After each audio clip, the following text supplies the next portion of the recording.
When 30-year-old tech millionaire Evan Hale walked into that small neighborhood restaurant, he expected nothing more than a routine business lunch. But fate had other plans. Sitting in a corner booth was the woman who had once been his everything, his ex-wife Maya, now raising two beautiful 4-year-old twins who bore his unmistakable grey-green eyes and that signature dimple he'd inherited from his late mother.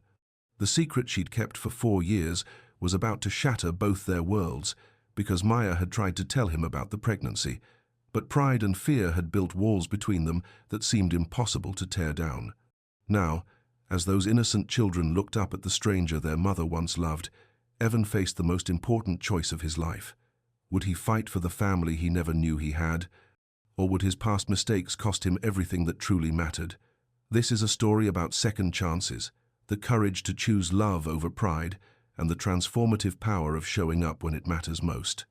If you're watching this incredible journey unfold, hit that subscribe button and tell me what city you're calling home tonight. The afternoon sun streamed through the large windows of Dell's family grill, casting golden patches across the worn wooden tables.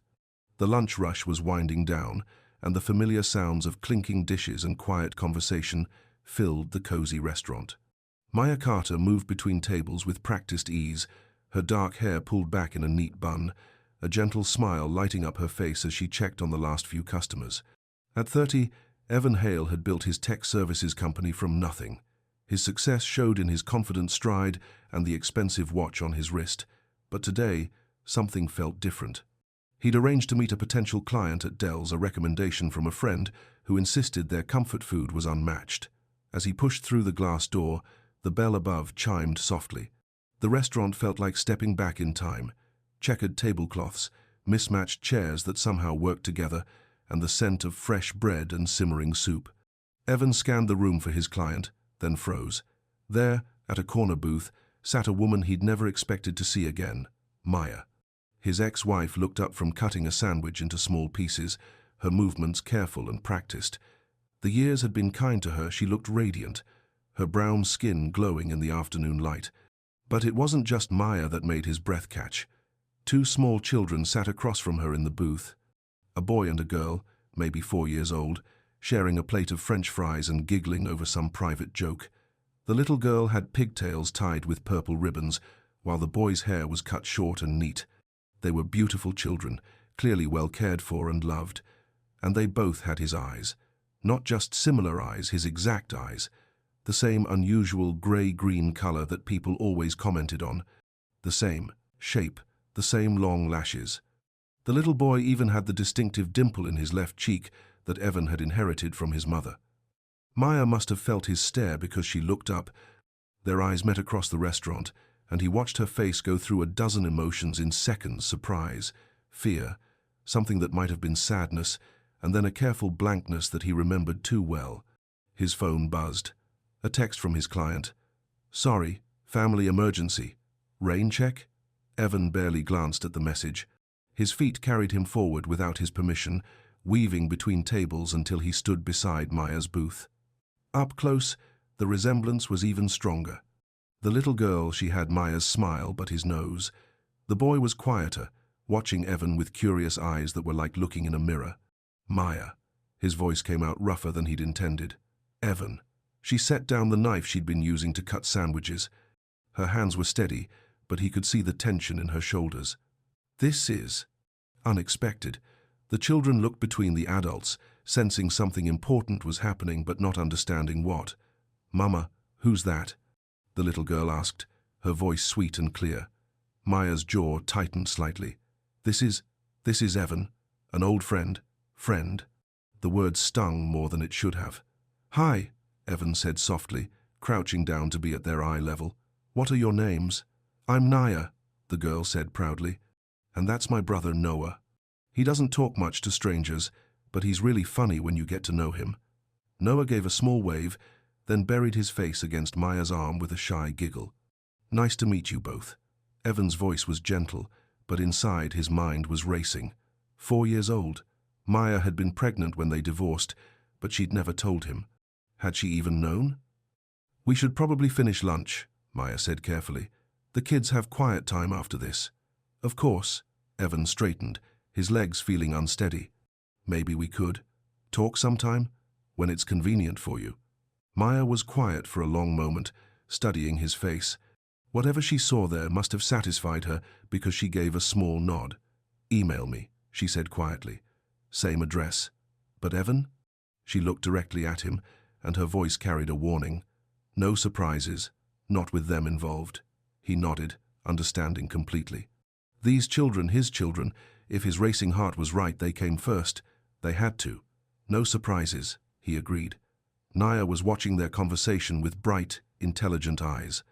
Are you staying for dessert? Aunt Dell makes really good pie. Not today, sweetheart. Evan's throat felt tight. But maybe another time. He walked away on unsteady legs, past the other diners who had no idea his entire world had just shifted. Outside, the afternoon air felt thin and sharp in his lungs. He leaned against the brick wall beside the restaurant entrance, staring at his reflection in the window. Grey-green, eyes stared back at him, the same eyes he'd just seen in two small faces. His phone buzzed with notifications from work, but he couldn't focus on any of it. Instead, he found himself thinking about the careful way Maya had cut those sandwiches, how she'd automatically reached over to wipe a spot of ketchup from Noah's cheek, the way both children had leaned into her warmth like flowers turning toward the sun. She'd built a life without him, a beautiful, complete life with two children who were clearly the center of her universe. And if those children were his God, if they were his, then he'd missed 4 years. 4 years of first words and first steps, of bedtime stories and scraped knees and all the tiny moments that made up a childhood. Through the window, he could see Maya helping the children into their coats. Noah's sleeve was inside out, and she patiently fixed it while Naya bounced on her toes, eager to leave. They moved like a well-practiced team, Maya anticipating their needs before they even voiced them. When they emerged from the restaurant, Maya was holding both children's hands. Evan stepped back, not wanting to intrude on their routine, but Nia spotted him and waved enthusiastically. Bye, Evan. It was nice meeting you. Noah peeked out from behind Maya's coat and gave another small wave. Maya met Evan's eyes briefly. I'll check my email tonight, she said quietly. Then they were walking toward a modest sedan parked at the corner. Evan watched as Maya helped them into car seats in the back, her movements quick and efficient. She'd clearly done this routine thousands of times. As the car pulled away, Nia pressed her face to the window and waved again. Evan raised his hand in response, feeling like his heart might crack open right there on the sidewalk. That evening, Evan sat at his kitchen counter, staring at a blank email. His townhouse felt too quiet, too empty. He'd been proud of this space once, the sleek appliances, the minimalist decor, the expensive furniture that looked like it belonged in a magazine. Now it just felt cold. How did you start a conversation like this? How did you ask if the children you'd just met were yours? How did you even begin to bridge 4 years of silence? He started typing several times, deleting each attempt. Too formal, too casual, too presumptuous. Finally, he settled on simple honesty. Maya, seeing you today was a shock, but a good one. You look happy and healthy, and the children are beautiful. I'd like to talk when you're ready. I can work around your schedule. I know I have no right to ask questions after all this time, but I can't stop thinking about those eyes. Evan. He stared at the message for 10 more minutes before hitting send. Maya's reply came 2 hours later, after the children were presumably in bed. Evan, yes, they're yours. I found out I was pregnant 2 weeks after our divorce was final. I tried to call, but your number was disconnected. I left messages at your office, but never heard back. I decided to handle it on my own. Noah and Naya are 4. They're good kids, smart, funny, kind. Their lives are stable and predictable, which is how I want to keep it. If you're serious about being in their lives, we need to go slow, very slow. They don't know you're their father, and I won't have them confused or hurt. We can meet somewhere neutral, somewhere public. I'll bring them, but this is a trial run. You follow my lead. Tomorrow, 3 p.m., Riverside Park Playground. Don't be late. Maya. Evan read the message 3 times. They were his. He had children. 2 children, who didn't know he existed, who thought of him as a stranger their mother had randomly met at a restaurant. The weight of that hit him like a physical blow. 4 years. He'd missed 4 years of their lives because of disconnected phone numbers and missed messages. because he'd been so focused on building his business that he'd forgotten to maintain the basic connections that mattered. He thought about Maya's words, stable and predictable. She was protecting them, and he couldn't blame her for that. He'd walked away from their marriage when things got difficult. He'd chosen his pride over fighting for what they'd had. Why should she trust him with the most precious things in her world? But she was giving him a chance. A trial run, she'd called it. One chance to prove he'd changed, that he could be the kind of man worthy of those two bright faces and their mother's guarded trust. He set his phone down and went to his office, pulling up his calendar for the next day. 3 client calls, a team meeting, and a conference call with investors. All of it suddenly felt meaningless compared to a playground at 3 o'clock. The old Evan would have tried to reschedule the playground meeting to fit around work. The old Evan had always believed there would be time later for the important things, after the next deal was closed or the next milestone reached. But looking at Maya's careful message, remembering the way Noah had shyly waved goodbye and how Naya had asked about dessert, Evan knew there might not be a later. This could be his only chance to be part of something real, something that mattered more than profit margins or client satisfaction. He opened his laptop and began cancelling meetings. The next afternoon, Evan arrived at Riverside Park 15 minutes early. He'd changed clothes 3 times, finally settling on jeans and a simple blue button-down, approachable but not trying too hard. He found a bench with a clear view of the playground equipment and waited, his stomach tight with nerves. At exactly 3 o'clock, he spotted them walking across the grass. Maya wore a light jacket and carried a small backpack that probably held snacks and Band-Aids and all the other things mothers thought to bring. The children ran ahead of her toward the swings, their laughter carrying on the afternoon breeze. Evan stayed on the bench, remembering Maya's instructions to follow her lead.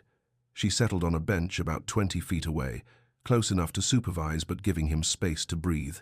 The children were already busy exploring Nia, heading straight for the monkey bars, while Noah climbed carefully up the ladder to the slide. After a few minutes, Maya caught his eye and nodded toward the playground equipment. Permission to approach. Evan walked over slowly, not wanting to startle them.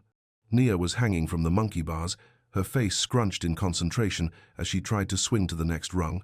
"Those look tricky," he said conversationally. "They are," she puffed, then dropped to the ground with a soft thud. "But I'm getting better. Noah's scared of them, but that's okay. He likes the swings." Evan glanced over to where Noah was indeed sitting on a swing, gently pushing himself back and forth while watching them. "Want to try?"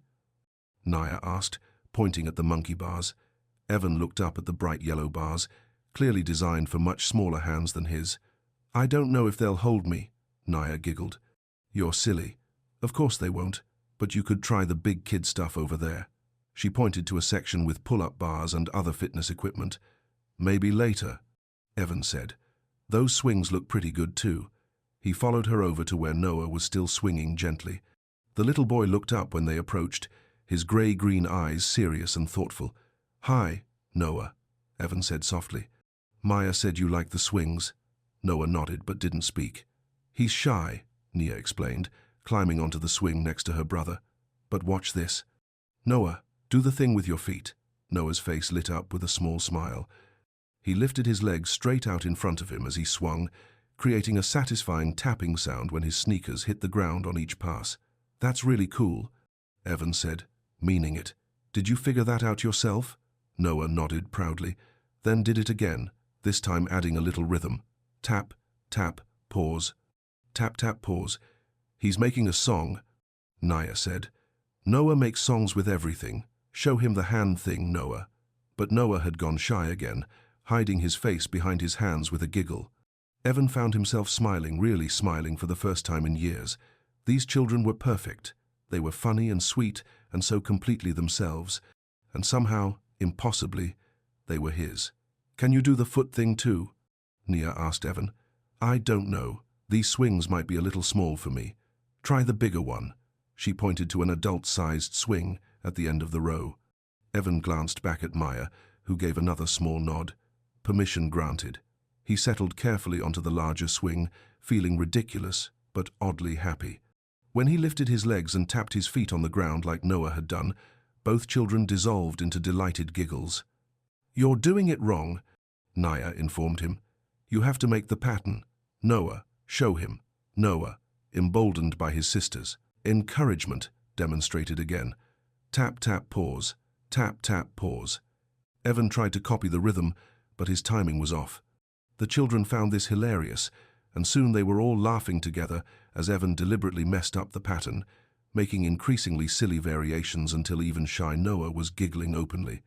Time, Maya called from her bench. The word hit Evan like cold water. Already? It felt like they'd just started. Ah, Mama, Nia protested. Can't we stay a little longer? We talked about this, Maya said gently but firmly. Short visits first. Nia sighed dramatically but climbed down from her swing. Noah followed his sister's lead, though he looked back at Evan with something that might have been disappointment. As they gathered their things, Nia ran back to Evan. Will you come play with us again? Evan's throat felt tight. I'd like that very much. If it's okay with your mom. Maya was approaching, the backpack slung over her shoulder. We'll see, she told Nia. Say goodbye. Bye, Evan.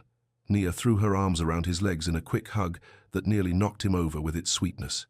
Noah hung back, but he gave that small wave again, the same one from yesterday. Bye, guys, Evan managed.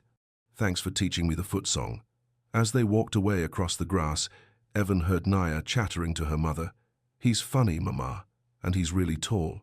Did you see how he couldn't fit on the regular swings?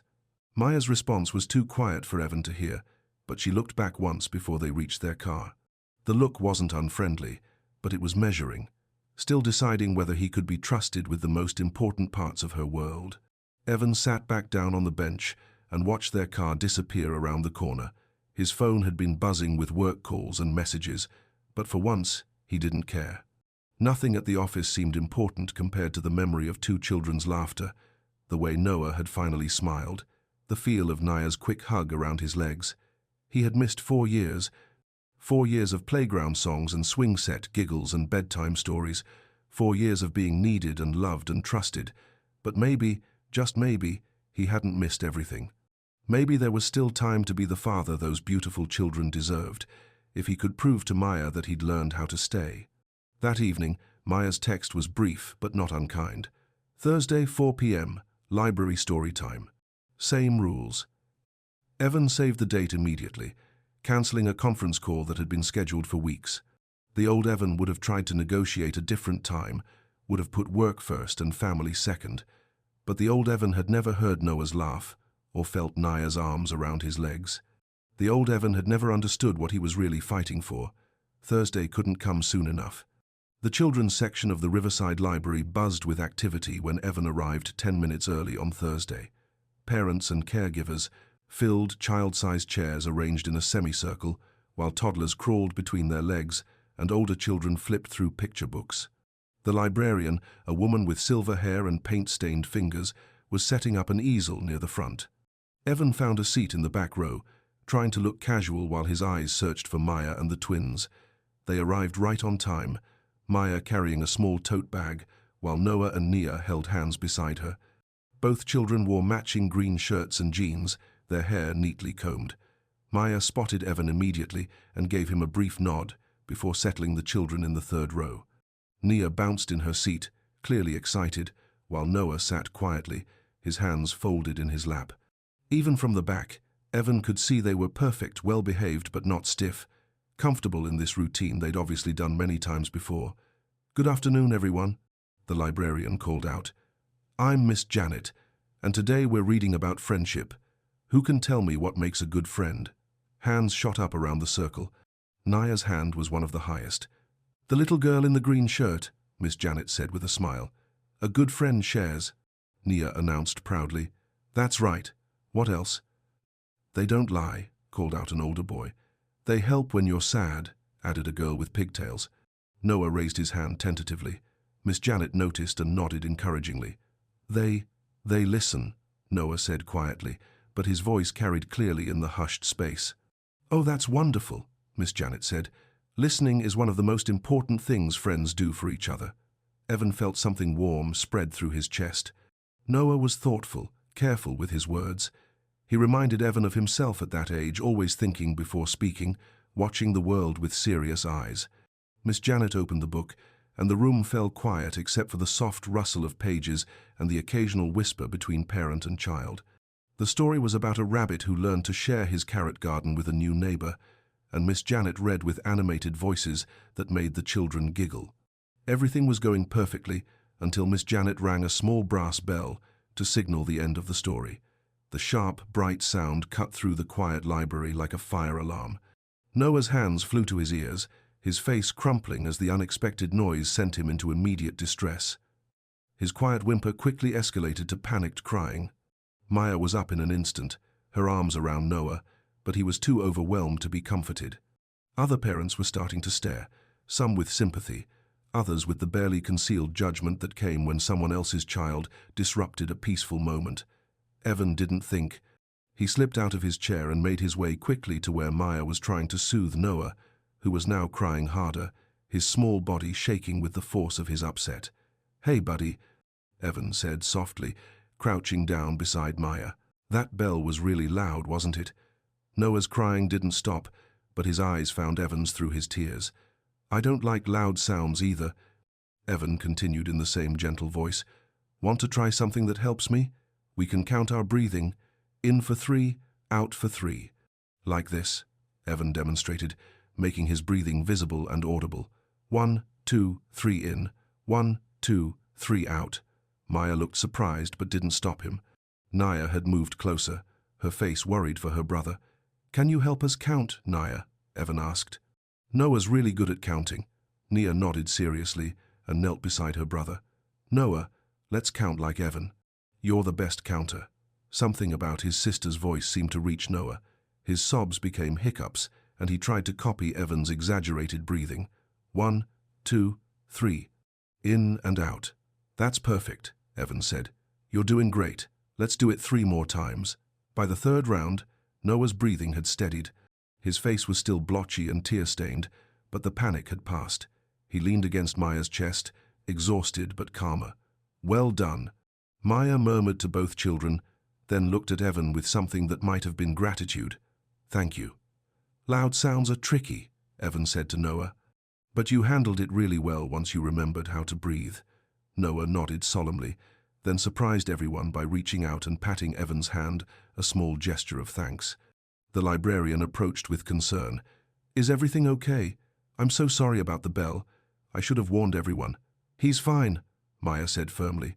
"Just sensitive to sudden sounds. It's not a big deal."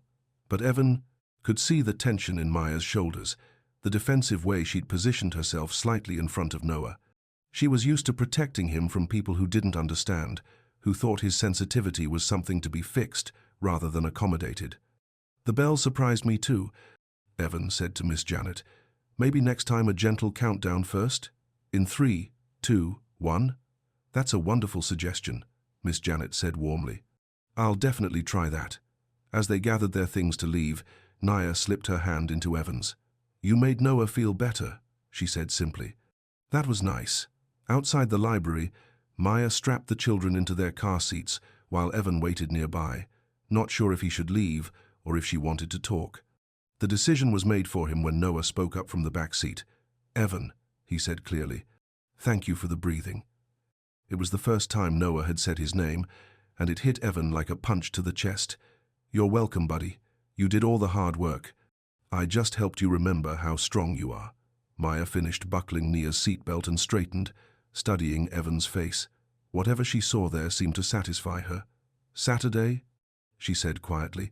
"There's a small cafe where I work sometimes, kids area in the back, very quiet, if you want to come by around."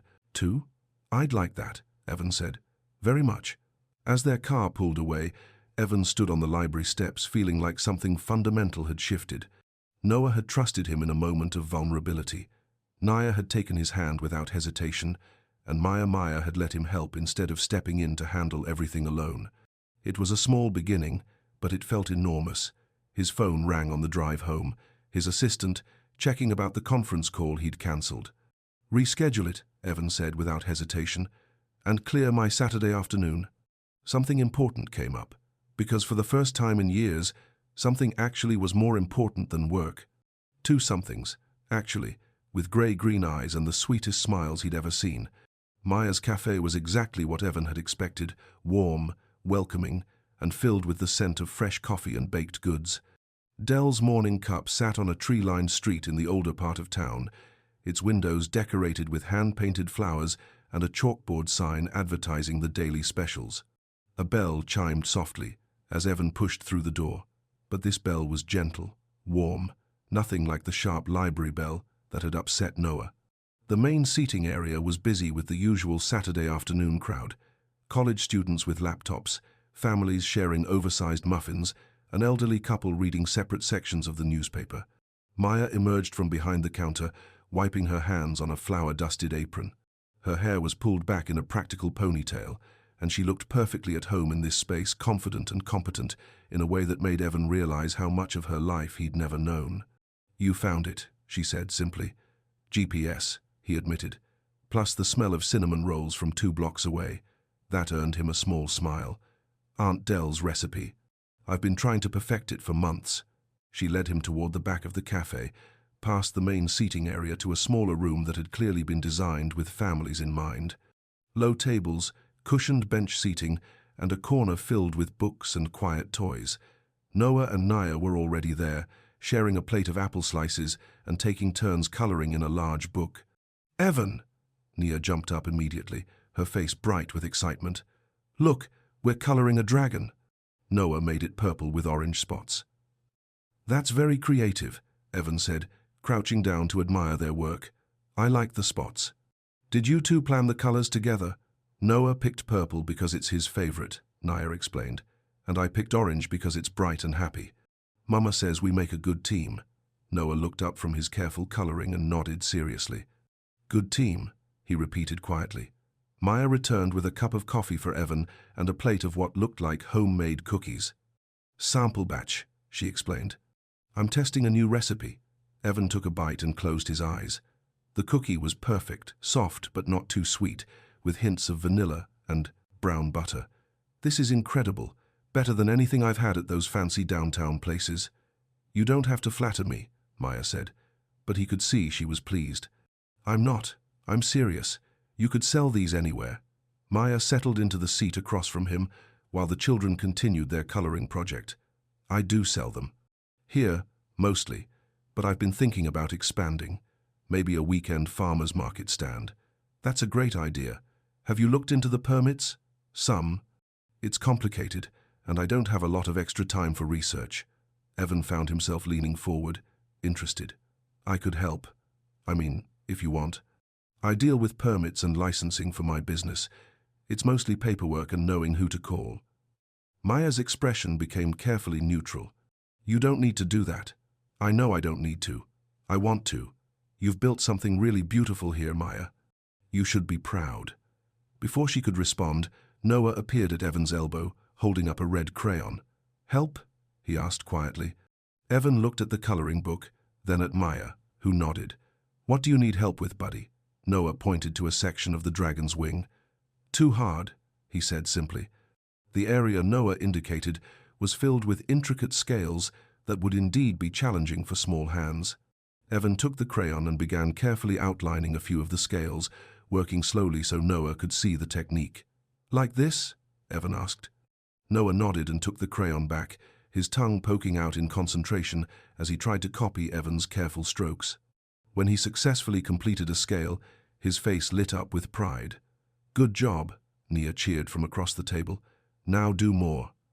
They worked together in comfortable quiet. The three of them bent over the coloring book, while Maya moved between their table and the counter, helping customers and checking on the afternoon crowd.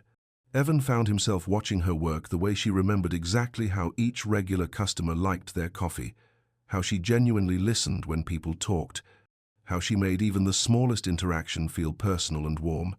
This was the Maya he'd fallen in love with years ago, but deeper somehow, more grounded. She'd found her place in the world and built something meaningful from it. "Mama," Nia called out during a brief lull, "can we show Evan the garden?" Maya glanced out the window toward the small courtyard behind the cafe. "If he wants to see it." "I'd love to," Evan said honestly. The garden was small but carefully tended. Herbs grew in neat rows along one wall, while flowers bloomed in colorful clusters throughout the space. A small table and 2 chairs sat in the center, clearly a peaceful retreat from the busy cafe. "Mama grows the herbs for cooking," Nia explained, running ahead to point out different plants. "This is basil, and this is, rosemary," Noah said quietly. "Right, rosemary, and this one smells really good." Nia pinched a leaf from a bushy plant and held it out to Evan. The scent was bright and lemony. "Lemon thyme," Evan said, recognizing it from his mother's old garden. "You know about herbs?" Maya asked, sounding surprised. "My mum gardened. I used to help her when I was little." He hadn't thought about those afternoons in years, his mother's patient hands, showing him how to plant seeds, how to tell when tomatoes were ready for picking. "She must have been a good teacher," Maya said softly. "She was." Evan touched another herb plant, memories stirring. "She always said gardening taught you to be patient, that the best things take time to grow." Maya was quiet for a moment, watching him. "Do you still garden?" Evan shook his head. "My place is all hardwood floors and granite counters, very modern, no room for anything green." "That sounds lonely," Noah said unexpectedly. The simple observation hit Evan harder than it should have. Out of the mouths of babes. His beautiful, expensive townhouse was lonely. Everything about his life was lonely, when he really thought about it. "Maybe I should get some plants," he said lightly. "You could grow herbs on a windowsill," Nia suggested helpfully. "Then you could make tea like Mama does." "That's a good idea. Would you two help me pick what to grow? If I get some plants?" Both children nodded enthusiastically, already planning which herbs he should start with. Maya watched this exchange with an expression Evan couldn't quite read. Back inside the cafe, the afternoon crowd was thinning out. Maya moved efficiently between tasks, wiping down tables, restocking the pastry case, preparing for the evening rush that would come after dinner. Evan found himself helping without being asked, carrying dirty dishes to the back, straightening chairs. "You don't have to do that," Maya said, but she didn't sound upset about it. "I know." Evan loaded another tray with empty cups. "Feels good to be useful." They worked together with the same easy rhythm he remembered from their marriage, when they'd tackled weekend chores as a team. Maya washed dishes while Evan dried, and the children played quietly at their table, occasionally bringing them important updates about the dragon's progress. "He's done," Nia announced finally. "Come see." They gathered around the coloring book to admire the finished dragon. It was a masterpiece of 4-year-old artistry, purple with orange spots and red wing details, colored with the intense focus only small children could bring to important projects. "It's perfect," Maya said warmly. "You two worked really hard on this." "Evan helped with the hard parts," Noah said, looking up at Evan with those serious gray-green eyes. "Thank you. Thank you for letting me help. It was fun." As the afternoon wound down, Maya began the familiar routine of gathering the children's things and preparing to leave. Evan recognized the signs, the subtle shift toward departure, the gentle reminders about putting away toys. "This was really nice," he said to Maya quietly, while the children gathered their crayons. "It was," she agreed, and she sounded slightly surprised by that fact. "Could we? Would it be okay if we did this again? Maybe next weekend?" Maya was quiet for a moment, studying his face. "What do you want, Evan?" "Really?" The question caught him off guard with its directness. What did he want? "I want to know them," he said finally. "Noah and Nia. I want to be part of their lives, if they'll have me. And I want."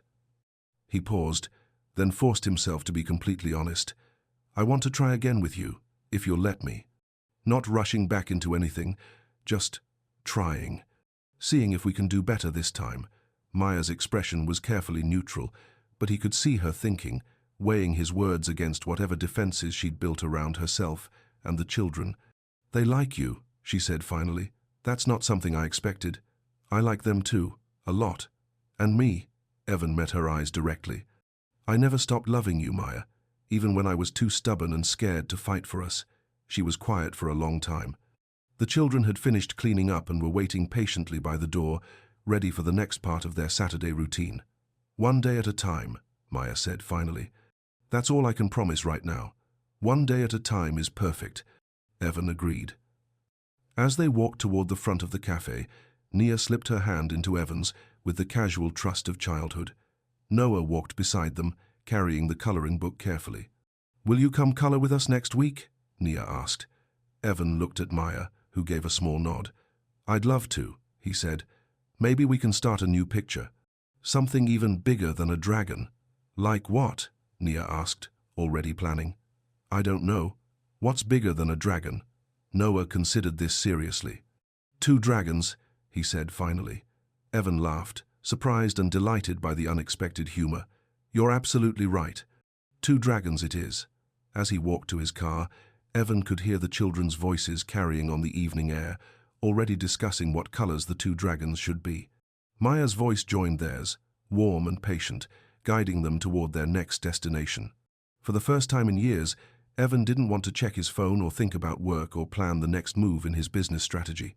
He just wanted to hold on to this feeling, the warmth of a small hand in his, the satisfaction of a shared project completed, the possibility of tomorrow and next week, and all the small moments that might be waiting, one day at a time.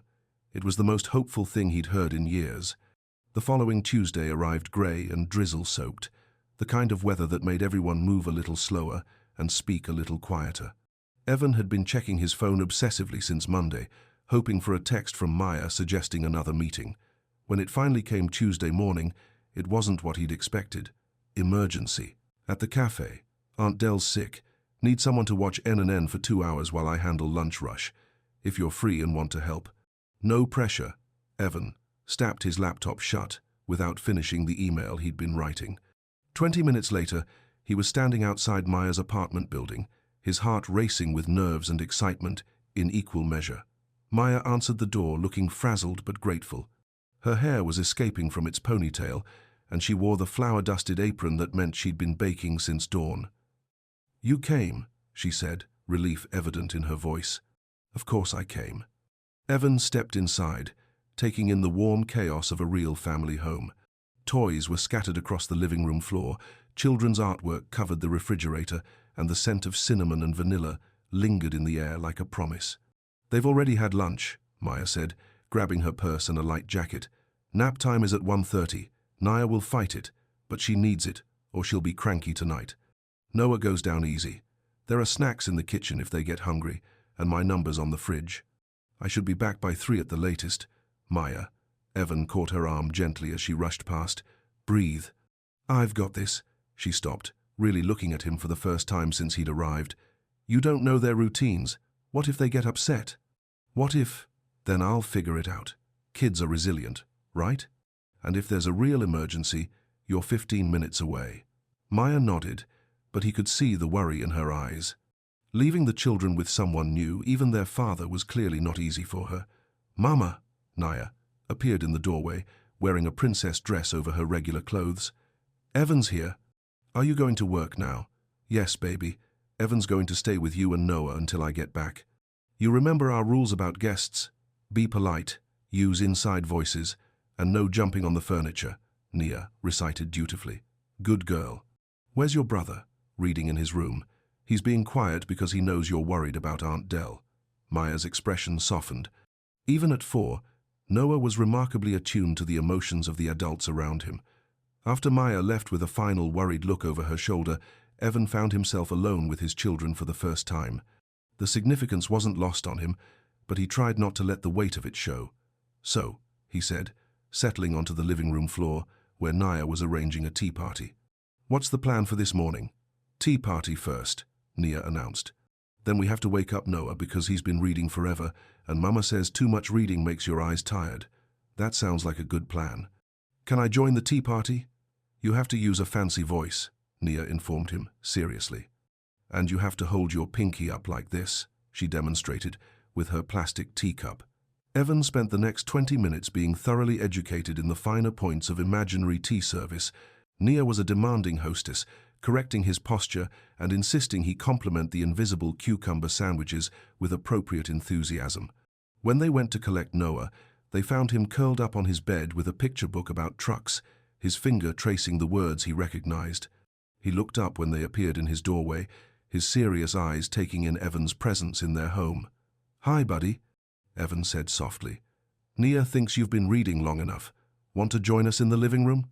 Noah considered this, then carefully closed his book and slid off the bed. He was wearing pajamas with dinosaurs on them, and his hair stuck up in the back where he'd been lying down. "Are you tired?" Evan asked as they walked back to the living room. Noah shook his head, but his movements were slow and careful the way children moved when they were fighting exhaustion. "I'm not tired either," Nia declared, though she was rubbing her eyes. Evan recognized the signs. In about an hour, both children would hit the wall of tiredness and need to be guided gently toward nap time. Until then, he needed to keep them calm and entertained. "Want to see something cool?" he asked, pulling out his phone. "I found some pictures of herbs we could grow in pots, like we talked about at the cafe." Both children perked up immediately, clustering around him on the couch as he scrolled through photos of container gardens. They debated the merits of different herbs with the seriousness of master gardeners, Nia favoring anything with flowers, while Noah preferred plants with interesting textures. "This one's fuzzy," Noah said, pointing to a photo of lamb's ear. "That's not for cooking," Nia informed him. "That's just for petting. Some plants are just for beauty," Evan agreed. "There's nothing wrong with that." As they looked at pictures, Noah gradually leaned against Evan's side, his head drooping toward Evan's shoulder. Nia was still chattering about flowers, but her voice was getting softer, her movements slower. "You know what?" Evan said when Noah's eyes started to flutter closed. "I'm feeling a little tired myself. Maybe we could all rest for a few minutes?" "I don't nap," Nia said automatically, but she was already curling up on the other side of the couch. "Not a nap," Evan agreed. "Just quiet time. We could put on some soft music and close our eyes. Sometimes that helps me think better." He found a classical music playlist on his phone and turned the volume low. Within 10 minutes, both children were fast asleep, Noah against his shoulder and Nia curled up like a cat on the couch cushions. Evan sat perfectly still, afraid to move and wake them. Noah's breathing was deep and even, his small body warm and trusting against Evan's side. Nia had one hand tucked under her cheek, her princess dress spread around her like flower petals. This was what he'd missed, not just the big moments, first words and first steps, but the quiet intimacy of an ordinary afternoon. The trust of a child falling asleep against your shoulder, the privilege of being the safe harbor when small bodies needed rest. His phone buzzed with a text from Maya. "How's it going? Any disasters?" He typed back carefully with one hand, not wanting to disturb Noah. "2 sleeping angels." "All good here." Her response came quickly. "Impossible. Nia never naps willingly. Magic of quiet music and comfortable couch. Don't rush back. We're fine." When Maya returned an hour later, she found them exactly as Evan had described, 2 children sleeping peacefully while Evan sat motionless, clearly afraid to move. "How long have they been out?" she whispered. "About an hour. I didn't want to risk putting them in their beds and waking them up." Maya's expression was soft as she looked at her children. "You can move, you know. They're deep sleepers once they're really out." But Evan didn't want to move. This moment felt too precious to disturb Noah's steady breathing against his shoulder, Nia's complete trust, the quiet satisfaction of having successfully cared for them on his own. "How was the cafe?" he asked quietly. "Crazy busy, but we managed. Dell should be better by tomorrow." Maya settled into the chair across from him, her eyes still on the children. "Thank you for this. I know it was short notice. Thank you for calling me, for trusting me with them." Maya was quiet for a moment. "They're comfortable with you. That's not something I expected to happen so quickly." "They're easy to love," Evan said simply. Something in his voice must have caught her attention because she looked at him more closely. "What is it?" "I keep thinking about all the afternoons like this that I missed. All the times they needed comfort or help, or just someone to sit with them, and I wasn't here." "Evan, I'm not asking you to feel sorry for me," he said quickly. "I made choices that led to this. I'm just saying, I don't want to miss any more. Whatever it takes to be part of their lives, part of your life, I want to do it right this time." Maya studied his face for a long moment. When she spoke, her voice was careful but not unkind. "It can't just be about what you want anymore. It has to be about what's best for them. For Noah and Nia. I know that. Do you? Because loving them means accepting that their needs come first. Always. Even when it's inconvenient, or expensive, or means changing everything about how you live. Evan looked down at Noah's sleeping face, then at Naya's peaceful expression. Then that's what I'll do, whatever they need. It's not just the big gestures, Maya continued. It's showing up every day. It's being patient when Noah needs extra time to process new situations. It's listening to Naya's stories even when they don't make sense. It's being consistent even when work is demanding or life gets complicated. I understand. I don't think you do. Not yet. Maya's voice was gentle but firm. You've had them for 2 hours, Evan. 2 hours when they were on their best behavior in a controlled environment. Real parenting is harder than this. Evan knew she was right. He'd caught a glimpse of what it meant to be responsible for these small lives, but it was just a glimpse. The real test would come with illness and tantrums and the 1,000 small demands of daily life. Then teach me, he said. Let me learn. I know I have a lot to prove, but give me the chance to prove it. Maya was quiet for so long that Evan wondered if he'd pushed too hard, asked for too much too soon. But when she finally spoke, her words surprised him. There's a school event next Friday, a harvest festival. Families bring food to share and the kids perform songs they've learned. It's the kind of thing where Noah and Naya will notice if they're the only ones there without a dad. Evan's heart jumped. Are you asking me to come with you? I'm asking if you want to come, as their father, not as a guest or a trial run, but as part of their family. People will ask questions, and I'll tell them the truth that you're Noah and Naya's father, and we're working things out. The weight of what she was offering hit him fully. Not just time with the children, but public acknowledgement, the chance to be introduced as their father, to stand beside Maya at a school function like any other parent. Yes, he said without hesitation, I want that. Very much. It starts at 6. We should probably arrive together, leave together, for their sake, so they feel like a united front. Of course. Noah stirred against Evan's shoulder, making small sleepy sounds before settling again. Maya watched this with an expression Evan couldn't quite read. They trust you, she said finally. I didn't expect that to happen so fast. They're incredible kids, Maya. You've done an amazing job raising them. We've done an amazing job. They're half you too, even if you weren't here for the raising part. It was the first time she'd acknowledged him as their father in anything other than clinical terms. Not just biologically, but meaningfully. I want to be here for everything else, he said. If you'll let me, one day at a time, Maya repeated her earlier words. But Evan, today was a good day. As if sensing the conversation was winding down, Nia began to stir, her eyes fluttering open. She looked around in confusion for a moment before focusing on Evan. Did I fall asleep? She asked, sounding surprised. Just for a little while, he said softly. Sometimes our bodies need rest even when we don't think we're tired. Nia sat up, her princess dress wrinkled but her mood bright. Are you staying for dinner? Evan looked at Maya, who gave a small nod. If it's okay with your mum, I'd love to stay for dinner. Yes. Nia bounced on the couch, her movement finally waking Noah, who blinked in confusion before remembering where he was. Dinner? Noah asked sleepily. Evan's staying, Nia announced. We can show him how we set the table. As the children fully woke up and began planning the evening's activities, Evan felt something he'd almost forgotten, the deep contentment of belonging somewhere, of being needed and wanted, not for what he could provide or accomplish, but simply for being himself. Maya was watching him with those careful eyes again, but for the first time since he'd walked back into her life, she didn't look like she was measuring him against the possibility of disappointment. She looked like she was measuring him against the possibility of hope, and for the first time, Evan thought he might be worthy of that hope. The Harvest Festival was everything Maya had promised, and more.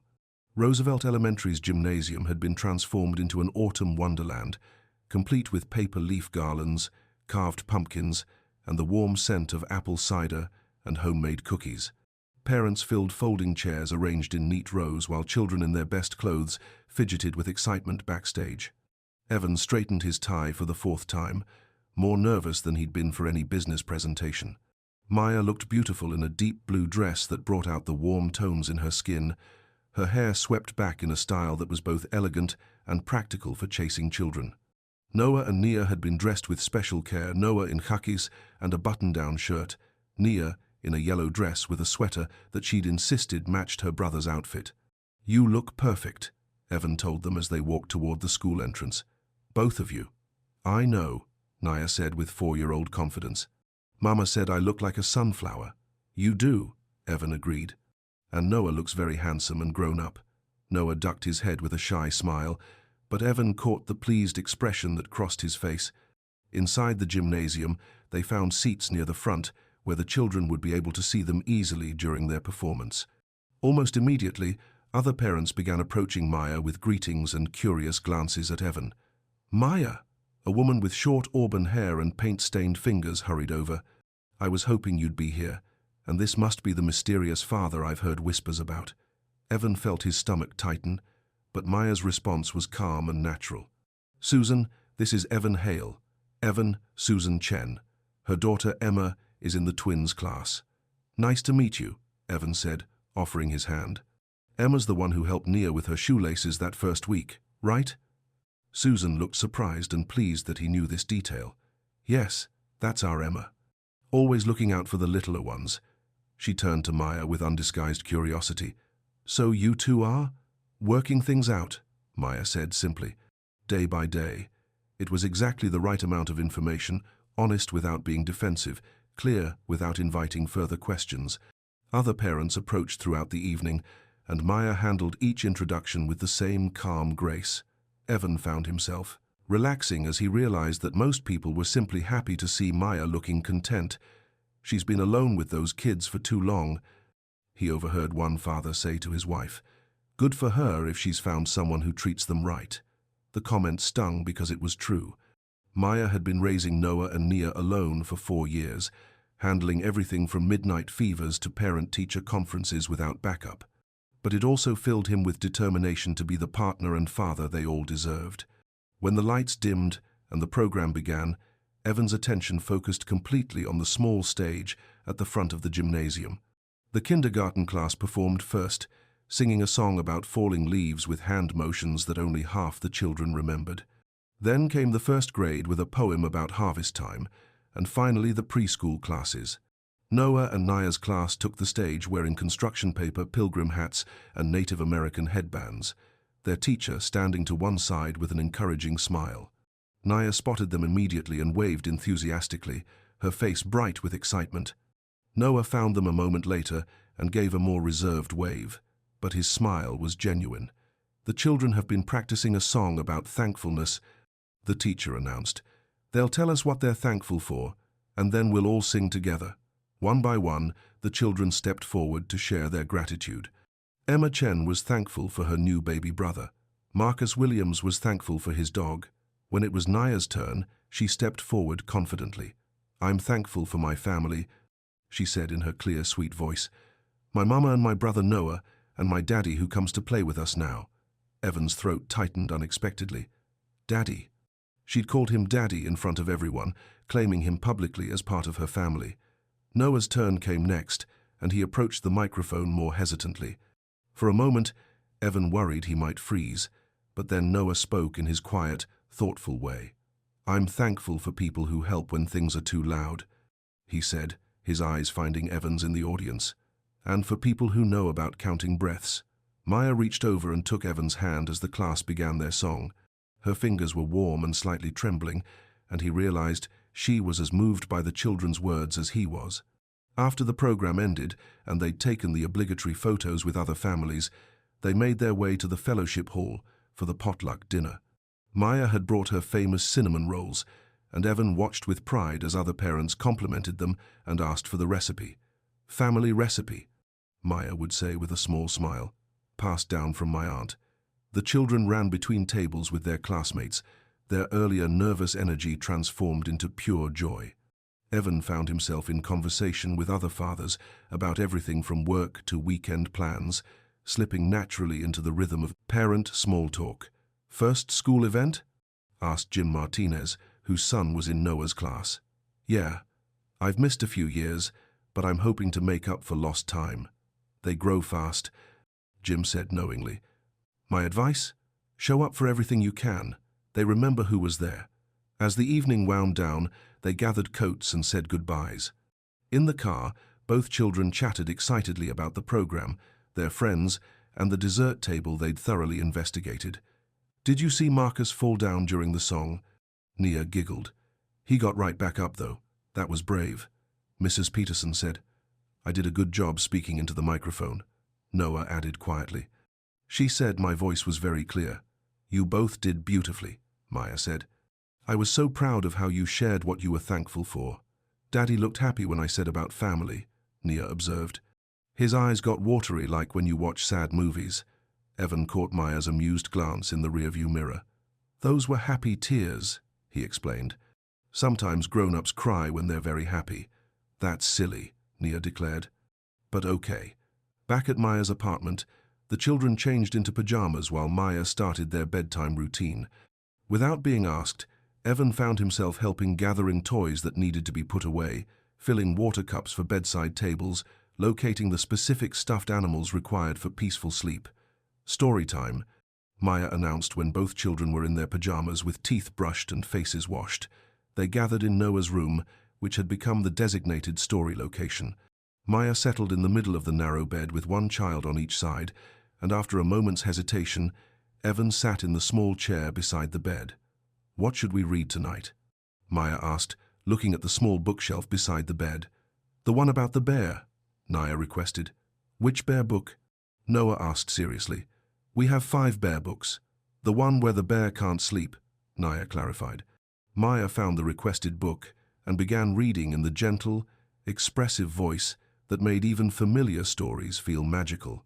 Evan watched her face in the soft lamplight, remembering how she used to read to him sometimes when they were married, articles from magazines, funny things she'd found online, passages from books she thought he'd enjoy. "Now the bear tried counting sheep," Maya read, "but every time he got to 7, he would forget what came next." 8, Noah whispered helpfully. "That's right, buddy. The bear needed someone like you to help him remember." As the story progressed, Nia's eyes began to droop. She fought sleep valiantly, but by the time the bear finally found his way to dreamland, she was mostly asleep against Maya's shoulder. "My turn to carry her," Evan said softly, carefully lifting Nia from the bed. She stirred briefly but settled against his shoulder with a sleepy sigh. In her room, Evan laid her gently in her own bed, while Maya pulled up the pastavelia, covers, and arranged the collection of stuffed animals that apparently all had essential roles in Nia's sleep ritual. "Night, baby," Maya whispered, pressing a kiss to Nia's forehead. "Night, Daddy," Nia mumbled without opening her eyes. Back in Noah's room, they found him still awake but drowsy, his eyes serious in the dim light. "Did you like the festival?" he asked Evan. "I loved it. Thank you for including me. Are you coming to the next one?" Evan looked at Maya, who gave a small nod. "If you want me there, I'll be there." Noah considered this with his usual thoughtfulness. "I want you there," he said finally, "but you have to promise not to leave again." The words hit Evan like a physical blow. Even at 4, Noah understood abandonment in a way that broke Evan's heart. "I promise," Evan said, his voice thick with emotion. "I'm not leaving again, buddy. Not ever." "Okay," Noah said, simply, and closed his eyes. In the living room afterward, Maya poured 2 glasses of wine and settled onto the couch beside Evan. They sat in comfortable quiet for a while, processing the evening. "They called me Daddy tonight," Evan said finally. "I heard." Maya's voice was soft. "How did that feel?" "Terrifying. Amazing. Like the most important thing I've ever been called." Maya smiled. "It is." "Maya, I need you to know something. When Noah asked me to promise not to leave again, I meant it. I'm not going anywhere. Whatever it takes to make this work, to be the father they need and the partner you deserve, I'll do it." Maya was quiet for a long time, turning her wineglass in her hands. "I want to believe that," she said finally. "But promises are easy to make when everything's going well. The test comes when life gets messy, when work demands more time than you want to give, when the kids are sick and cranky and nothing goes according to plan. Then let me prove it, not with words, but with actions, day by day, like you said." Maya met his eyes directly. "I've been thinking about what you said, about counseling. I think we should try it.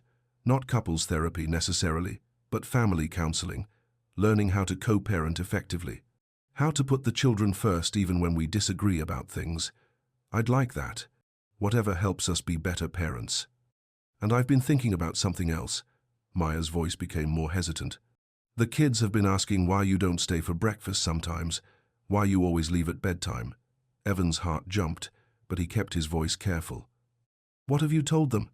That families come in different shapes, that some daddies live in different houses, but they're starting to ask why.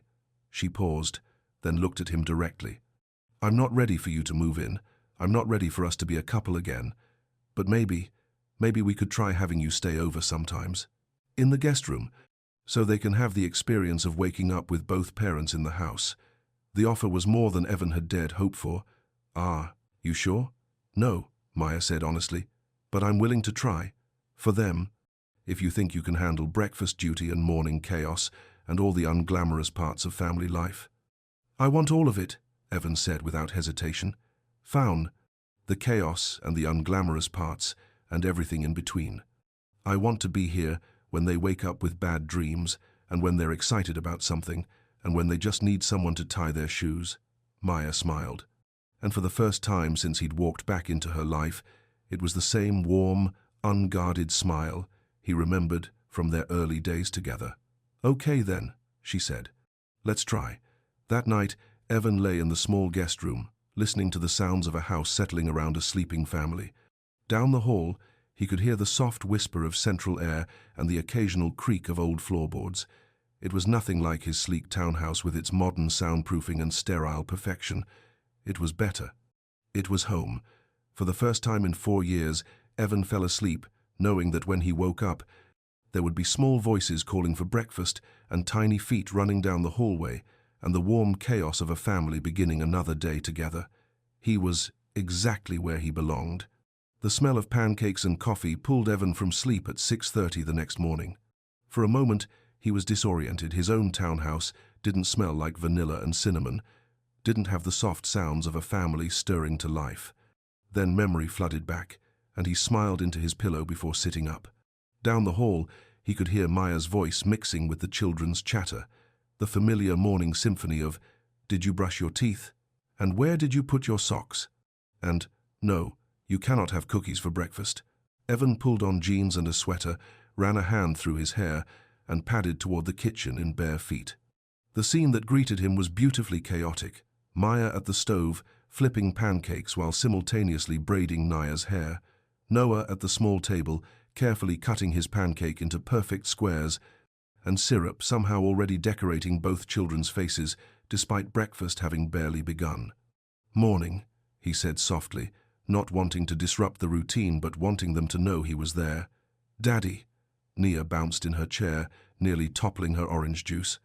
"Mama made pancakes shaped like pumpkins. Look." Sure enough, Maya had somehow managed to create pancakes that actually resembled small pumpkins, complete with ridges and everything. Evan looked at her with undisguised admiration. "How did you do that?" "Cookie cutters and a lot of patience," Maya said, not looking up from the pan.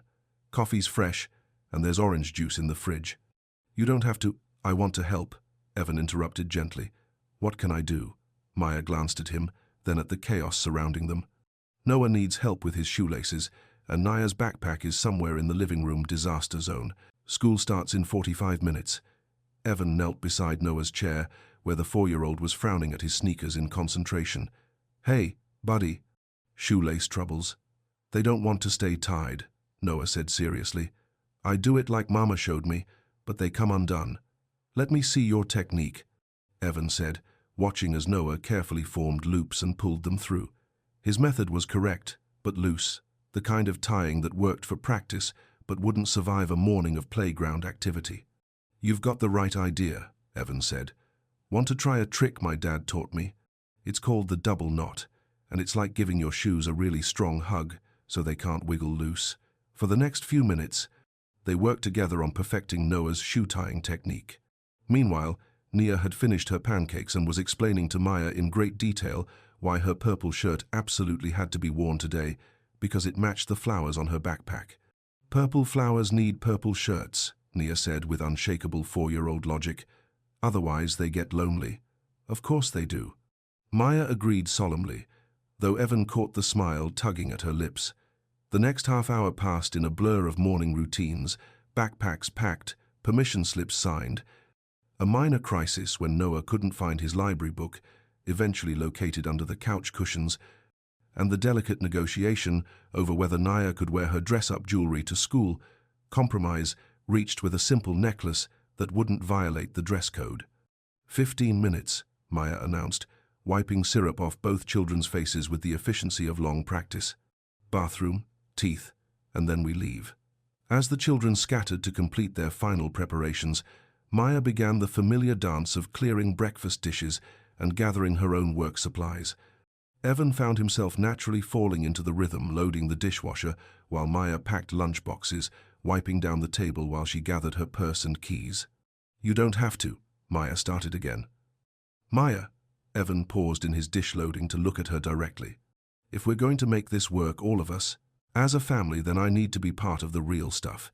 The morning chaos and the evening routines and all the ordinary moments in between. Okay?" Something shifted in her expression, a softening around her eyes that told him she was beginning to believe he really meant it. "Okay," she said quietly, "but fair warning, mornings only get crazier from here until they're old enough to manage more on their own." "I'm looking forward to the craziness," Evan said, and found that he meant it completely. The school drop-off was another revelation. Evan had expected a simple process drive to school, walk children to classroom, leave. Instead, he discovered a complex social ecosystem that Maya navigated with practiced ease. There were other parents to greet, teachers to check in with, and a dozen small interactions that made up the fabric of their community. "Maya," a woman with graying hair and paint-stained apron called out as they approached the preschool entrance. "How's Dell feeling? I heard she was under the weather yesterday." "Much better, thanks. She'll be back at the cafe today, probably bossing everyone around by noon." "Good to hear. And you must be Evan," the woman said, turning to him with friendly curiosity. "I'm Janet Morrison, Noah's teacher. The children have mentioned you quite a bit recently." "All good things, I hope," Evan said, shaking her hand. "Very good things. Noah told us about the breathing exercise you taught him. We've actually started using it with some of our other students when they get overwhelmed." Pride swelled in Evan's chest. Something he'd shared with Noah was helping other children too. "Noah's very thoughtful," Evan said. "He figured out the technique faster than most adults would." "He is thoughtful, Miss," Morrison agreed. "And Naya's been telling anyone who'll listen about the dragon you all colored together. She's requested dragon coloring sheets for art time 3 days in a row." As they walked the children to their classroom, Evan noticed how naturally Maya interacted with everyone, from the crossing guard who asked about her weekend to the janitor who complimented her on the cookies she'd brought for the teacher's lounge. She belonged here, was woven into the fabric of this place in a way that spoke to years of consistent presence. "See you after school," Maya told the children, crouching down for goodbye hugs. "Remember what we talked about for show and tell today?" "The leaf collection," Noah said seriously. "And I'm going to tell about the dragon picture," Naya added. Both children hugged Evan goodbye too, their small arms fierce around his legs. It was becoming natural, this casual affection, and Evan found himself treasuring each spontaneous hug and high five. Walking back to the car, Maya was quiet, but not in a way that felt uncomfortable, more like she was processing something. "Penny for your thoughts," Evan said as they reached the parking lot. "I was thinking about how different this feels," she said slowly. "Having someone else here for the morning routine. Having backup when Noah couldn't find his library book or when Naya decided she absolutely needed to change shirts at the last minute. Different good or different bad?" Maya considered this. "Different good, I think. Scary, but good." They'd reached her car, but neither of them moved to get in. The morning was crisp and bright, and the school playground was filling with children arriving for the day. "I have a confession," Evan said. "Last night was the best night's sleep I've had in years. Not because the guest room bed is particularly comfortable, though it's fine, but because I went to sleep knowing I'd wake up in the same house as my children." Maya leaned against her car, studying his face. "You really mean that, don't you? This isn't some midlife crisis or guilt-driven attempt to fix the past." "It's not about fixing the past," Evan said. "The past happened.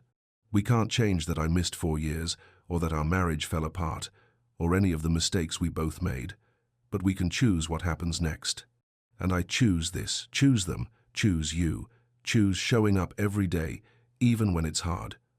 Even when work demands conflict with soccer practice, even when they're sick and cranky and nothing goes according to plan, even when I'm stressed about money or Aunt Dell's health, or any of the 100 things that make life complicated. Especially then, Evan said without hesitation. Maya, my business will survive if I miss a few meetings or delegate more responsibility, but Noah and Naya won't get another childhood. This is it, these years, these moments. I'm not missing any more of them. Something in Maya's expression shifted again, that same softening he'd seen in the kitchen. I'm starting to believe you, she said quietly. Good, because I'm going to keep proving it until there's no doubt left. Maya's phone buzzed with a text, and she glanced at it with a frown. Trouble at the cafe. One of the ovens is acting up, and we've got a big catering order due this afternoon. Go, Evan said immediately. Handle whatever crisis is waiting. I can take care of any errands or household stuff that needs doing. You don't have to, Maya. He touched her arm gently. Let me help. What needs to be done? She hesitated, then seemed to make a decision. Grocery run for tonight's dinner. List is on the fridge. And if you could pick up Noah's prescription from the pharmacy, it's his allergy medicine, and we're almost out. The pharmacy knows me, but you might need to show ID since you're not on the pickup list yet. Consider it done. Anything else? Laundry's in the washer. If you could move it to the dryer before it starts to smell like wet towels, that would be amazing. As Maya drove away, Evan felt an unexpected sense of purpose settling over him. These weren't glamorous tasks, grocery shopping, prescription pickup, laundry duty. But they were the building blocks of family life, the unglamorous foundation that everything else rested on. At the grocery store, Evan discovered that Maya's shopping list was a work of organizational art. Items were grouped by store section, with notes about preferred brands and reminders about which products Noah was allergic to. At the bottom, in Naya's careful preschool handwriting, was a request for the crackers that look like fish. Evan found himself smiling as he navigated the aisles, checking items off Maya's list and adding a few things she hadn't thought of. Fresh flowers for the kitchen table, the good coffee she liked but rarely bought for herself, and yes, the goldfish crackers that Naya had requested. The pharmacy proved more challenging.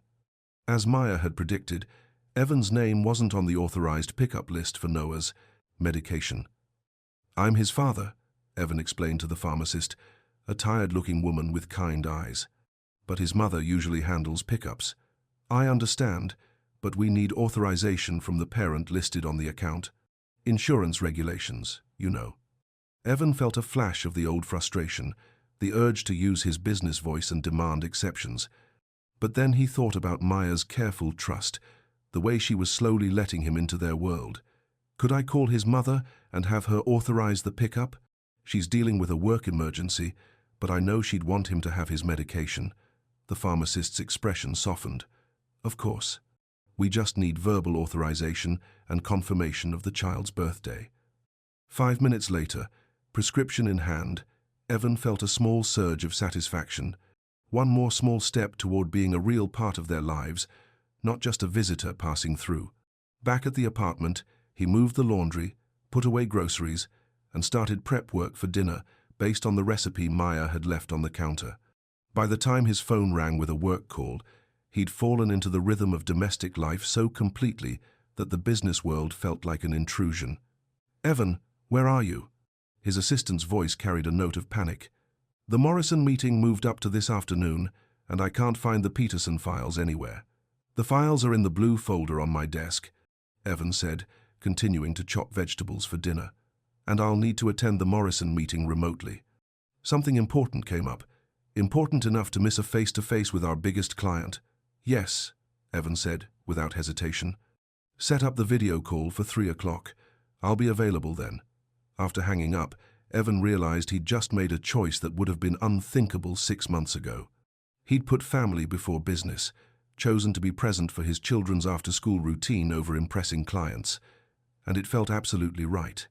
The afternoon pickup at school went smoothly. Both children were excited to see him, chattering about their day as they walked to the car.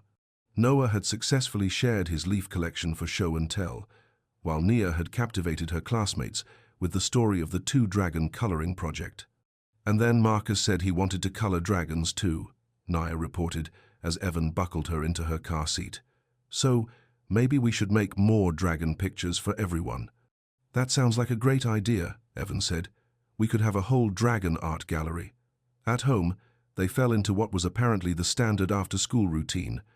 Snack time at the kitchen table, while the children decompressed from their day, followed by outdoor play in the small courtyard behind the apartment building. Evan found himself naturally taking on the role of playground supervisor, pushing swings and spotting climbers while the children burned off excess energy. "Daddy, watch this," Nia called from the top of the small slide. She'd discovered that if she went down backward, she could make her dress flare out like a parachute. "Very impressive," Evan called back. "You're like a flying princess." Noah was more cautious, preferring the swings to the climbing equipment. But he'd started a new game, where he tried to swing in perfect rhythm with the breeze, creating what he called wind songs. When Maya arrived home at 5:30, she found them in the courtyard, all three of them grass-stained and laughing. Evan was lying on his back in the small patch of lawn, while both children took turns trying to balance on his raised knees, a game that seemed to consist mostly of falling down and giggling. "Mama!" Nia spotted her first and ran over for a hug. "Daddy taught us airplane, and he made dinner start already." "He did?" Maya looked at Evan with surprise and something that might have been relief. "Nothing fancy," Evan said, sitting up and brushing grass from his shirt. "Just the recipe you left. Though I should warn you, I may have gone a little overboard at the grocery store." "He bought flowers," Noah reported seriously. "For the table. And the good crackers. And the coffee you like but never buy," Nia added. "He said families should have nice things." Maya's expression was soft as she looked at Evan. "Thank you, for all of it. How was the afternoon?" "Perfect," Evan said honestly. "Absolutely perfect." That evening, as they sat around the small kitchen table sharing the dinner Evan had prepared and listening to the children's detailed accounts of their school day, Evan felt something click into place.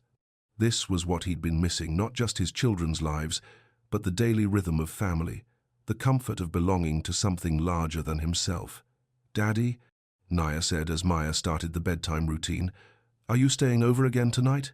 Evan looked at Maya, who nodded with a small smile. "If you want me to," he said. "We want you to," Noah said simply. "It's better when you're here."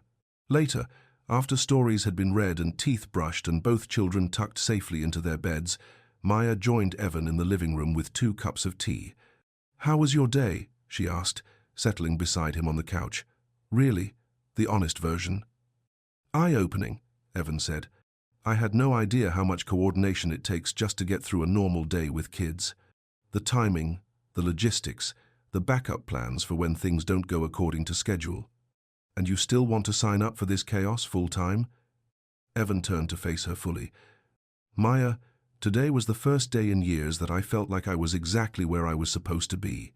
Not because it was easy, because it wasn't, but because it mattered. Everything I did today mattered to someone I love. Even the grocery shopping, especially the grocery shopping, and the laundry, and the prescription pickup, and the 10 minutes I spent looking for Noah's other sock this morning. All of it." Maya was quiet for a moment, her hands wrapped around her teacup. "I've been doing this alone for 4 years, she said finally. "Making all the decisions, handling all the crises, being the only one who knew which child needed what kind of comfort. It's been overwhelming sometimes. You don't have to do it alone anymore, not if you don't want to." "I'm starting to believe that," she said, echoing her earlier words.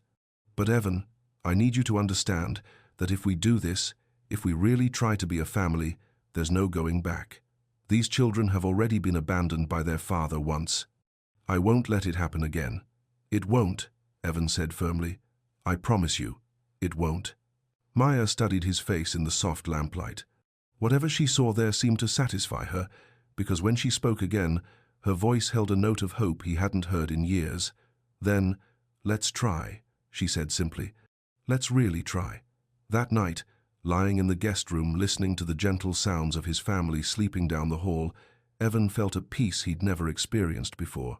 Tomorrow would bring new challenges, tantrums and spilled juice, and the million small crises that made up life with small children.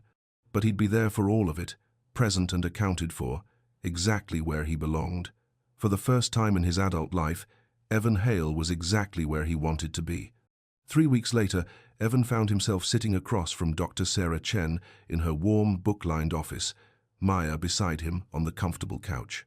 Between them sat a box of tissues and 2 cups of coffee that had grown cold while they talked.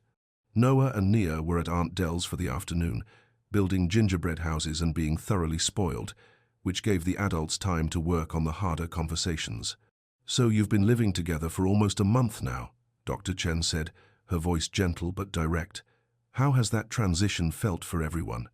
"Good," Maya said carefully. "Better than I expected, actually. The children have adjusted well, and Evan's been consistent." "Consistent how?" "He shows up," Maya said simply.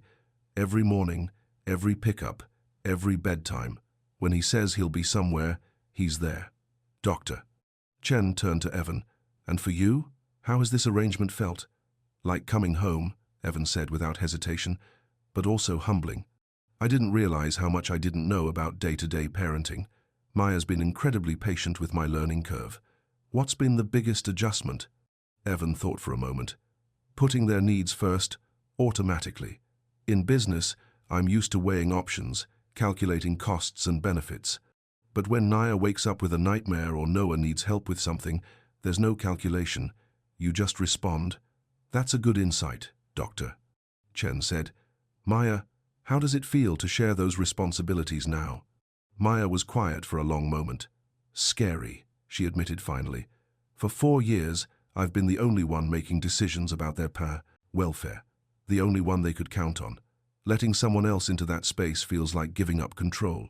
But also relief," Maya said softly. "Last Tuesday, Noah had a meltdown at the grocery store because they'd moved the cereal to a different aisle. In the past, I would have handled it alone, dealt with the stares, the judgment, the stress. But Evan was there, and he just took Noah outside to calm down while I finished shopping. We handled it as a team. How did that feel? Like maybe I don't have to carry everything by myself anymore." Dr. Chen made a note. "Evan, you mentioned earlier that you and Maya were married before. Can you tell me what went wrong the first time?" The question hit like a physical blow, even though Evan had known it was coming. "I was selfish," he said quietly.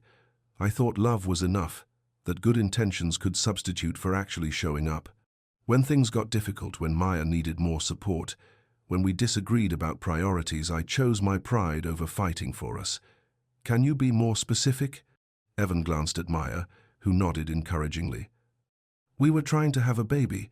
It took longer than we expected, and the process was emotionally exhausting for both of us. Instead of supporting Maya through it, I threw myself into work. I told myself I was building our future, but really I was just avoiding the hard conversations. And when you found out Maya was pregnant, I didn't know," Evan said, his voice thick with regret. "By the time she found out, we were already separated. She tried to reach me, but I'd changed my number, closed myself off. I was too proud and too hurt to make it easy for her to find me." Dr. Chen turned to Maya. "How did that feel, being pregnant and unable to reach him?" "Like abandonment," Maya said simply. "Like everything I'd feared about depending on someone else had come true. So I decided not to depend on anyone." "But you let him back into your life recently. What changed?" Maya looked at Evan, her expression soft. "He changed. When I saw him with the children that first day at the playground, I could see he was different, more present, more willing to be vulnerable. Evan, what do you think changed in you?" "Meeting them," Evan said without hesitation. "Looking into those little faces and realizing I'd missed 4 years of their lives because I was too stubborn to fight for what mattered. I never want to feel that regret again." "That's a powerful motivation," Dr. Chen said. "But what happens when the novelty wears off? When parenting becomes routine rather than exciting?" "Then I show up anyway," Evan said, "because that's what parents do. They show up even when it's hard, even when it's boring, even when they'd rather be somewhere else." Dr. Chen smiled slightly. "Good answer. Now, let's talk about the challenges you're facing. Maya, What concerns you most about this arrangement? Trust, Maya said immediately. I want to trust that this is permanent, that Evan won't decide this life is too complicated or demanding and walk away. But I'm scared to fully believe it. What would help you build that trust? Time, Maya said. Consistency, over months, not weeks. Seeing how he handles the really difficult moments, sick kids, financial stress, family disagreements. Evan, how do you respond to that? I understand it completely, Evan said. I broke her trust once. It's my job to rebuild it, however long that takes. What about co-parenting decisions? How do you handle disagreements? Maya and Evan exchanged glances. We're still figuring that out, Maya admitted. Last week, we disagreed about screen time limits. Evan thought our rules were too strict. How did you resolve it? We didn't fight about it in front of the kids, Evan said. We talked privately, and I realized Maya's rules weren't arbitrary. They were based on 4 years of knowing what works for Noah and Naya specifically. So you deferred to her judgment? This time, yes. But we also agreed to revisit it in a few months when I've had more time to observe their patterns myself. Dr. Chen nodded approvingly. That's excellent conflict resolution. You prioritized the children's stability while also leaving room for Evan's input as he becomes more experienced. What about the romantic aspect of your relationship? The question hung in the air like a challenge. Evan felt Maya tense slightly beside him. We're taking that slowly, Maya said carefully. Right now we're focused on being good co-parents. But there are still feelings there, Dr. Chen observed. Yes, Evan said quietly. I never stopped loving Maya, but I understand that love isn't enough by itself. Trust has to come first. Maya, I love him too, Maya admitted, so softly Evan almost missed it. But I'm terrified of what happens if we try again and it doesn't work. The children are attached to him now, if he leaves again. You're protecting not just yourself, but them, Dr. Chen said gently. Yes. Evan, how does it feel to hear that Maya still has doubts about your commitment? It hurts, Evan said honestly, but it also motivates me. Every day I get the chance to show her that this time is different. Every day I don't leave is proof that I won't. What does your ideal future look like? Both of you, Evan answered first. A real family. Marriage, maybe more children if Maya wants them. Growing old together, watching Noah and Nia graduate and have families of their own. Building something that lasts. Maya? The same thing, she said softly. But it scares me how much I want it. Why does it scare you? Because wanting it too much makes it harder to protect myself. And I have to protect myself, for the children's sake. Dr. Chen leaned forward slightly. Maya, what would have to happen for you to feel safe enough to want those things openly? Maya thought for a long time before answering. Seeing him handle a real crisis. Seeing him choose us, overwork when it really matters. Seeing him be patient with me when I'm not at my best. Those are reasonable benchmarks, Dr. Chen said. Evan, how do you feel about those criteria? Like, I want the chance to meet them, he said simply. As the session wound down, Dr. Chen gave them homework, weekly check-ins about co-parenting decisions, a shared calendar for tracking family commitments, and most importantly, a commitment to bringing problems to these sessions rather than letting resentments build. You're doing well, she told them as they gathered their coats. Better than many couples who've been together continuously. The foundation of respect and shared love for your children is strong. Build on that. Walking to their cars afterward, Maya was unusually quiet. It wasn't until they reached the parking lot that she spoke. Do you really mean it? About more children? The question surprised Evan with its vulnerability. If it's what you want, yes, absolutely. I'm 31, Maya said. If we're going to have more kids, we can't wait forever. Maya. Evan stopped walking and turned to face her. Are you saying you want more children? I'm saying I've always wanted a big family, but I was too scared to admit it, even to myself. Raising Noah and Naya alone felt overwhelming enough. The idea of more children seemed impossible. And now? Now I'm starting to think maybe it's not impossible. Maybe with the right partner, with someone who's really committed to being a father. She trailed off, but the hope in her voice was unmistakable. I'm that someone, Evan said firmly. Whatever you want, more children, a bigger house, A wedding, whatever makes you happy, I'm in. Maya smiled, and for the first time since he'd known her, it was completely unguarded. Ask me again in 6 months, she said.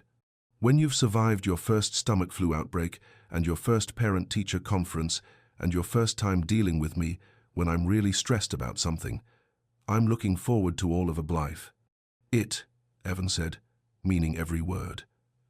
That evening, they picked up Noah and Nia from Aunt Dell's to find both children sugar-crashed and cranky, their gingerbread houses more eaten than built.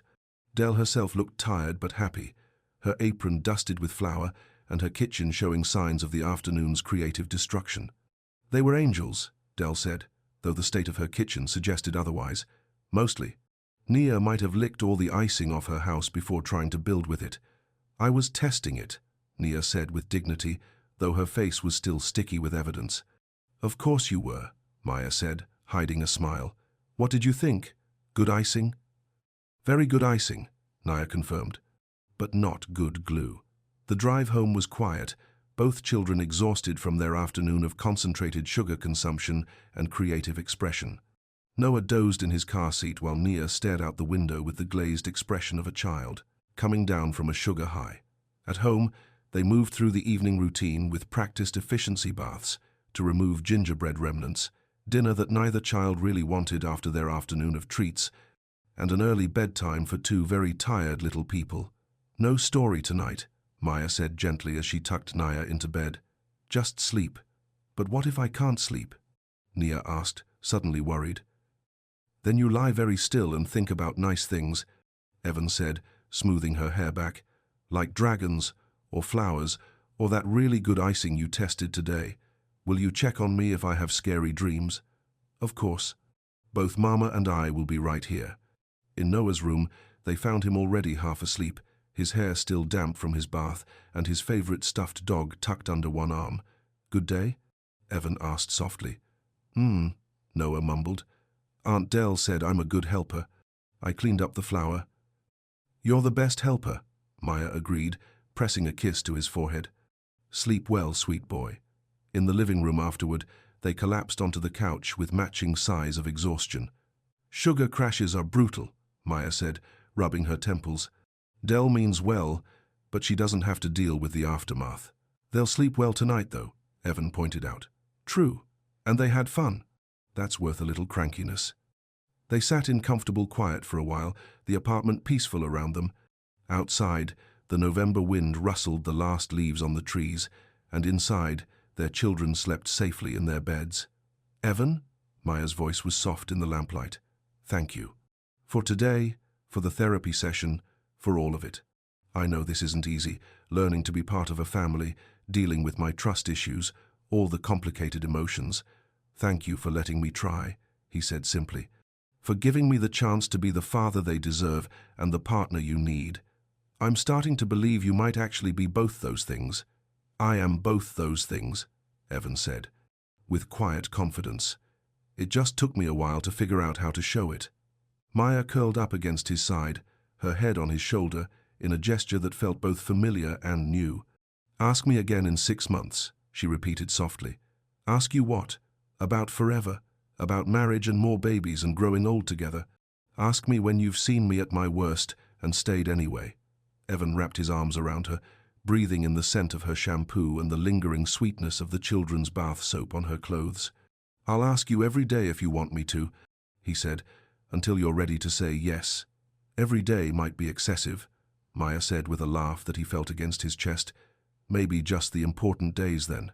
Birthdays and holidays and random Tuesdays when I'm feeling particularly grateful. I can live with random Tuesdays.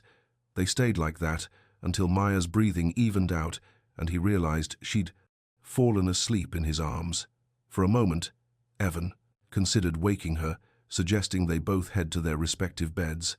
Instead, he reached for the throw blanket on the back of the couch and settled it over both of them. He wasn't ready for this moment to end, Maya trusting him enough to fall asleep in his arms, the quiet house around them, the knowledge that down the hall 2 beautiful children slept safely because he and Maya were there to protect them. Tomorrow would bring new challenges and new opportunities to prove himself worthy of this gift. But tonight, He was exactly where he belonged, home with his family, holding the woman he loved while their children dreamed of dragons and gingerbread and all the magic that filled their small, perfect world. For the first time in his life, Evan Hale had everything he'd ever really wanted, and he wasn't going to waste a single moment of it. In the weeks that followed, life settled into a rhythm that felt both new and timeless. Evan officially moved into Maya's apartment, transforming the guest room into a proper shared space while respecting the fact that Maya wasn't ready for them to share a bed again yet. The children adapted to having him there permanently, with the resilience that seemed to be their superpower.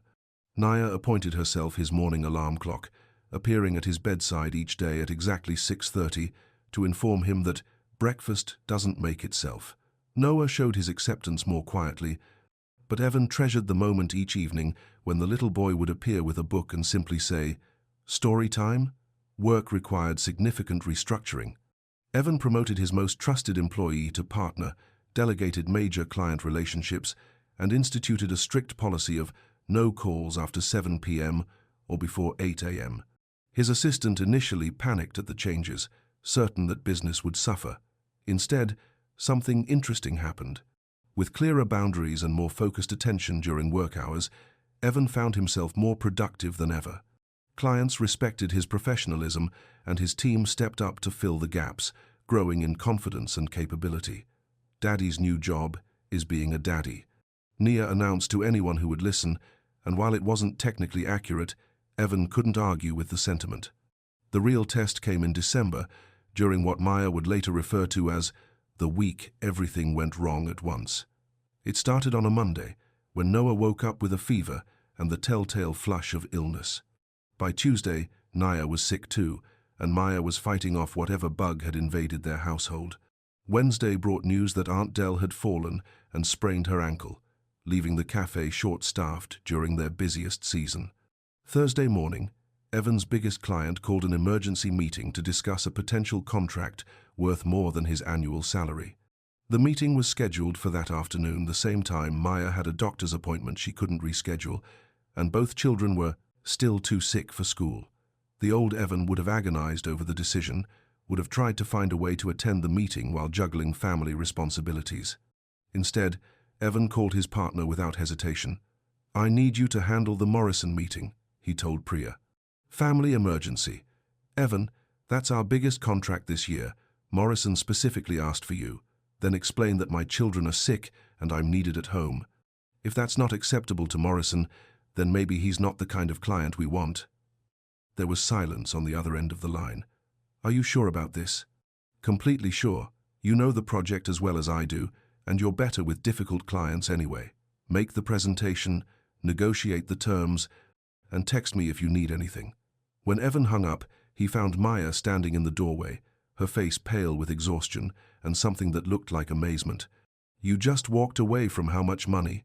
"I didn't walk away from anything," Evan said simply. "I chose what matters most. How are you feeling? You look like you should be in bed." "I feel terrible, but I can't get sick." The kids need you to rest so you don't make yourself worse," Evan interrupted gently. "Go back to bed." "I've got everything handled." Maya opened her mouth to argue, then seemed to really look at him at the way he was already reaching for the thermometer to check on Noah, the way he'd moved naturally into caregiver mode without needing instruction.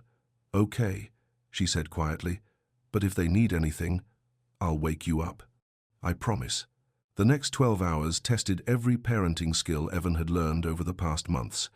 Noah ran a fever that had them both worried, requiring careful monitoring and regular medication doses. Nia was clingy and miserable, wanting constant comfort but too congested to sleep well. Maya tried to help but was clearly fighting her own illness, and by afternoon Evan had convinced her to stay in bed.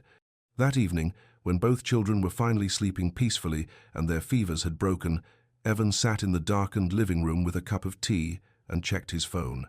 3 missed calls from work, a dozen text messages, and an email from Priya with the subject line, "We got the contract." He read her enthusiastic message describing how she'd not only secured Morrison's business, but had actually improved the terms Evan had originally proposed. Morrison had been impressed by Evan's priorities, she reported, calling him a man who has his life in proper perspective. Evan smiled and put his phone aside without responding to any of the other messages. Tomorrow would be soon enough to deal with work. Tonight, his family needed him to be present and available. Maya appeared in the doorway, looking better but still pale. "How are they?" "Both fevers broke around 6. They've been sleeping for 2 hours. How are you feeling?" "Better. Tired, but better." She settled onto the flong, couch beside him, her movements careful and exhausted. "I heard your phone buzzing. Everything okay at work?" "More than okay. Priya landed the Morrison contract and apparently did a better job than I would have."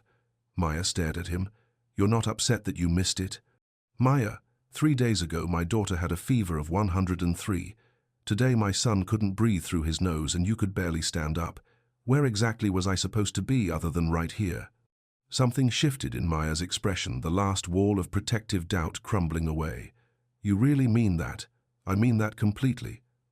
Maya was quiet for a long time, curled up against his side while they listened to the peaceful sounds of their children sleeping safely down the hall. "Ask me," she said finally. "You know what?" Evan's heart began to race. "Maya Carter, will you marry me? Will you let me be your husband and the father of your children and whatever you need me to be for the rest of our lives?" "Yes," she said simply. "Yes to all of it." They made love that night for the first time in 5 years, gentle and careful and full of the deep intimacy of two people who had found their way back to each other through forgiveness and patience and the transformative power of putting love into action every single day. Later, as Maya slept in his arms in what was now truly their bed, Evan thought about the long journey that had brought them here. The mistakes and regrets, the years of separation, the careful rebuilding of trust brick by brick. Tomorrow they would tell the children that Mama and Daddy were getting married. There would be excited planning and flower girl dresses and the sweet chaos of a family wedding. There would be more challenges too, disagreements and difficult moments, and all the ordinary struggles of building a life together. But tonight, Evan held his sleeping wife in their shared bed, listened to his children breathing peacefully down the hall, and felt the deep satisfaction of a man who had finally learned what it meant to be exactly where he belonged. Outside, snow was beginning to fall, the first of the season. Inside, their home was warm and safe and full of the quiet contentment that came from love lived daily in 1,000 small acts of care and commitment. Evan Hale had everything he'd ever really wanted, and this time he was going to keep it.